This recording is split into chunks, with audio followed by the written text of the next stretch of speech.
ماہ ذی الحج شریف جیسے ہی قریب آتا ہے، قربانی کے ایام،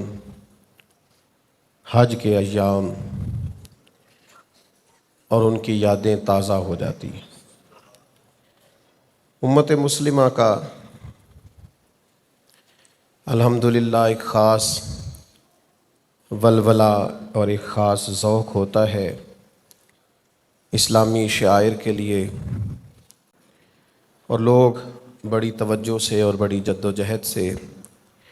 بڑی کوشش اور کاوش سے اسلامی عبادات بجا لاتے ہیں۔ ظاہر ہے کہ ہم سب انسان ہیں، انسانوں میں کمزوریاں ہوتی ہیں، بہت ساری جگہوں پہ بہت سارے معاملات میں سستی بھی ہو جاتی ہے، اور بعض اوقات ایسا ہوتا ہے کہ باوجود کوشش کے اور باوجود چاہت کے بعض عبادات کی وہ روحانیت جو خاص ہونی چاہیے، جس کے اندر انسان کے جذبات زیادہ سے زیادہ باوضو ہونے چاہیے، ان میں کہیں کمزوری رہ جاتی ہے۔ یہ جو قربانی ہے، یہ محض اللہ تعالیٰ کی رضا کے لیے جانور کو ذبح کرنا ہے۔ ظاہر ہے اس کے لیے ضرورت ہوتی ہے کہ کچھ لوگ اس سے پہلے جانوروں کو پالیں، ان کی پرورش کریں، فارمنگ کریں، پھر اس کے بعد وہ اسے لا کے فروخت کریں، خریدنے والا بھی اسے خوش دلی سے خریدے، پھر اس کو ذبح کرے۔ یہ ساری ضروریات ہیں، ضرورت کے مطابق اس کام کو کرنا اور اس سے مناسب نفع کمانے میں حرج نہیں، لیکن قربانی کو کمرشل نہ بنا لیا جائے، اس کی روح کو سمجھا جائے۔ جو لوگ بڑے ذوق سے، شوق سے، توجہ سے، محبت سے جانور لاتے ہیں اور لا کر کے وہ فروخت کرتے ہیں، اور پھر وہ اپنی زبان سے کہہ رہے ہوتے ہیں کہ یہ سنت ابراہیمی علیہ السلام ہے اور اس کو ادا کرنے کے لیے ہم نے بڑے شوق سے جانور کو پالا ہے، ان سے چھوٹا سا سوال یہ ہے کہ قربانی کو آپ نے سنت کہا یا زیادہ سے زیادہ واجب کہا، تو قربانی تو واجب اور سنت ہے، تو نماز تو فرض ہے۔ تو جتنے لوگ قربانی کا جانور پال رہے ہیں یا بیچ رہے ہیں یا اس سنت کی ادائیگی میں لوگوں کی معاونت کر رہے ہیں، وہ بھی اس پر غور کریں، اور جو آدمی سمجھتا ہے کہ میں مالدار ہوں اور میرا حق بنتا ہے کہ میں ایک سے زیادہ قربانیاں دوں اور میں بڑا جانور لوں اور فربا اور خوبصورت جانور خرید کر کے لاؤں اور اللہ تعالیٰ کے حضور میں پیش کروں، تو اس سے بھی سوال یہ ہے کہ آپ جس ذوق، جس شوق، جس محبت سے یہ کام کر رہے ہیں، یہ قابل ستائش بھی ہے، قابل تعریف بھی ہے اور بڑا عمدہ ہے، پر یہ بھی تو سوچئے کہ آپ پکے نمازی بھی ہیں کہ نہیں۔ اس لیے کہ قرآن مجید نے جہاں ذکر کیا ہے نا قربانی کا، وہاں پہلے نماز کا ذکر کیا ہے، فَصَلِّ لِرَبِّكَ وَانْحَرْ، اپنے رب کے لیے نماز پڑھیں اور قربانی کریں۔ تو کیا آپ شریعت کی ترجیحات کو بھی سمجھ رہے ہیں؟ یہاں کہ صرف آپ کا خیال یہ ہے کہ چونکہ میں مالدار ہوں تو اب میں نے کوئی چند موٹے تازے جانور ذبح نہ کیے تو لوگ کیا کہیں گے؟ تو اس سے جب تک ہم نہیں نکلتے کہ ہمیں سوسائٹی میں اپنا قد اونچا کرنا ہے اور ہمیں معاشرے میں اپنے وجود کو ثابت کرنا ہے اور ہمیں اپنی بقا کی جنگ لڑنی ہے، تو وہ جو خاص اللہ تعالیٰ کی رضا ہے وہ نہیں ہم حاصل کر پائیں گے۔ پھر اسی طرح کا معاملہ حج بیت اللہ کا ہے۔ اپنے گناہوں کی معافی کے لیے انسان حج کی حاضری کے لیے جاتا ہے، اور نبی کریم علیہ السلام نے ایک نئی زندگی کی خوشخبری دی ہے۔ حضور فرماتے ہیں جو حج کر آیا وہ اس طرح ہے جیسے آج ہی ماں کے پیٹ سے پیدا ہوا، اس کے ذمے کوئی گناہ باقی نہیں رہا۔ تو اب آپ ایک بات کو سمجھیے گا کہ یہ بندہ جا رہا تھا اللہ کے حضور گناہوں کی معافی کے لیے۔ پھر سمجھیں آپ ایک بات کو، آپ ایک جگہ جاتے ہیں کہ میں معافی مانگنے جا رہا ہوں، فلاں آدمی کے ساتھ میں صلح کرنے جا رہا ہوں، مثال دے رہا ہوں، مجھے احساس ہے اس بات کا کہ اس کی کوئی غلطی نہیں، ساری غلطیاں میری ہیں، عام انسانوں میں بات، اور آج مجھے احساس ہو گیا ہے کہ میرا بڑا بھائی یا میرا والد یا میرا چچا یا میرا کوئی بزرگ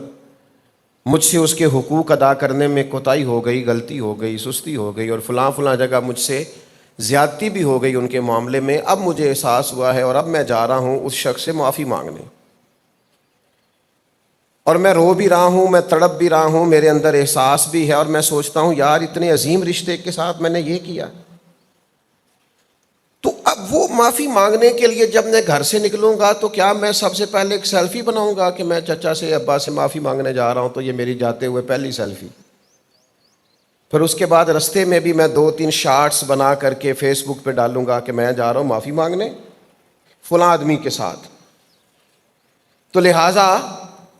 یہ میرے 2-3 شارٹس ہیں اس لیے کہ میں آج ان سے معافی، اور جب میں معافی مانگ رہا ہوں تو میرا خیال ہے کہ وہ چاچا بڑا خوش ہو رہا ہوگا، 2 آدمی میری ویڈیو بنا رہے ہوں گے کہ جناب میں معافی مانگ رہا ہوں، اور ابا بڑے راضی ہو رہے ہوں گے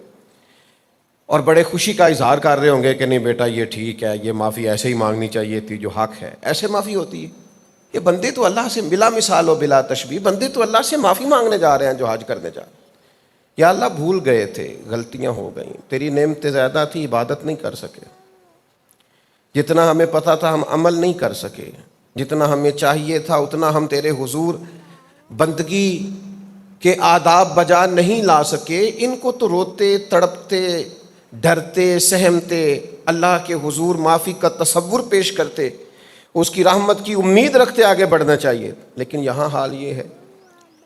کہ جناب وہ کیا سیلفی ہے اور کیا ویڈیو ہے اور کیا آنا ہے اور کیا جانا ہے اور کیا دیگیں پک رہی ہیں اور کیا جناب اعلانات ہو رہے ہیں اور کیا جناب ذوق ہو رہا ہے، اور یہ نکل گئے اور یہ جہاز پہ بیٹھ گئے اور یہ سفر شروع ہو گیا اور یہ اس سے اتر آئے۔ چلیں کسی حد تک آپ کر لیں یہ کام،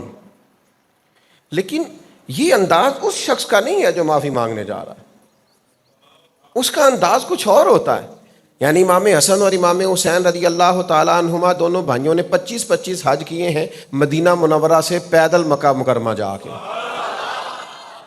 تو امام حسین نے امام حسن سے کہا کہ 1 سال آپ کی صحت مبارک کچھ تھوڑی کمزور ہے تو سواری پہ نہ بیٹھ جائیں، سواری پہ بیٹھ کے چلتے ہیں، حرج بھی کوئی نہیں، اور یہ کہ اس میں کوئی شریعت میں کہیں کوئی پابندی بھی نہیں اور مسئلہ بھی نہیں۔ تو امام حسن فرمانے لگے حسین یہ بتا کہ مجرم جب عدالت جاتا ہے تو اعزاز کے ساتھ جاتا ہے،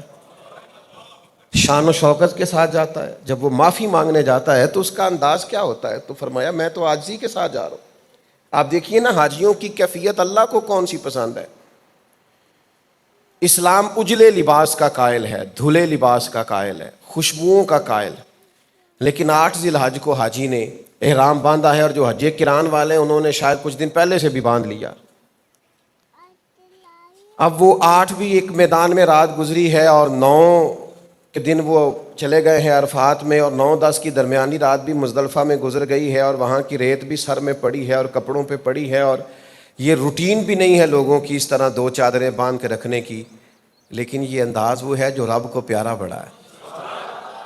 مالدار ہے، کروڑ پتی ہے، ارب پتی ہے، اس کے پاس سینکڑوں سوٹ ہیں، پہننے کے لیے